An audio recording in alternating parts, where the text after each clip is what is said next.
I react well, especially when she looks this good. Yes. I think that we're celebrating many aspects, and especially this year, it's the 50th anniversary of Breakfast at Tiffany's. All over the world, they're having projections of a new digital version of the film. It's been restored, but instead of restoring it on film, they've restored it on high definition. It's a new medium. It gives you a greater elasticity or plasticity to make it look as new and modern, as fresh as possible. So here we are this month. It's the launch in New York. I'm holding a screening in Florence at the end of this week of the 2K, of the new restoration. And so it's only apropos that Heiner, we're celebrating Heiner and his new revisitation of her in Breakfast at Tiffany's, as all over the world they're celebrating the film in its new digital age.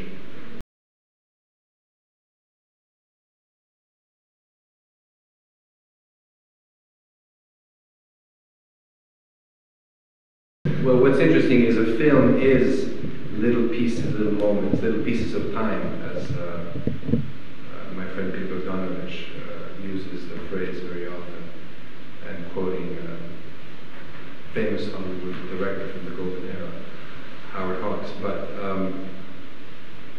in this case, what has happened to her legacy, and I wish I could sit here and take credit for it, but I can't, is that her base has transitioned from my generation and my parents' generation to at least 50% of her new fans are all teenagers, young girls. Absolutely. And it's an extraordinary thing. We don't know how it happened, when it happened, and what's interesting, and it again refers back to Heiner's little pieces of time and the digital age, is that they don't all have the full history.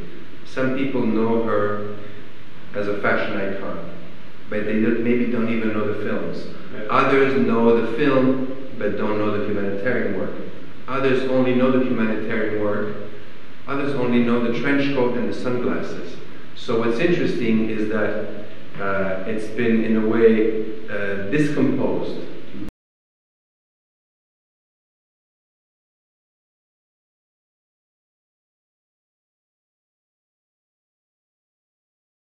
Well, I think it's an interesting dynamic because the book was a difficult book.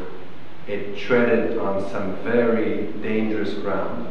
I think that instead of having Marilyn in the film, which was originally planned, having my mother, the natural dynamic of my mother, Givenchy, Blake, and the whole direction the film took, it elevated somehow the subject matter.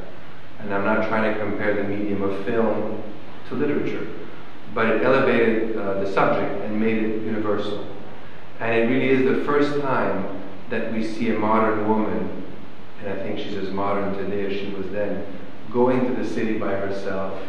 You know, all these young actresses from these new TV shows, like Sex and the City, say that that's their inspiration. The writers took inspiration. That was the beginning of that whole arc. And so we are confirmed.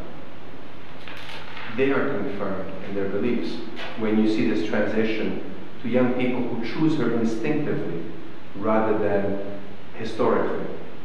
And so, in a way, the people that will buy your art today and the weeks to come are collecting for their children, because their children will grow and come to appreciate the layers behind what you're trying to say.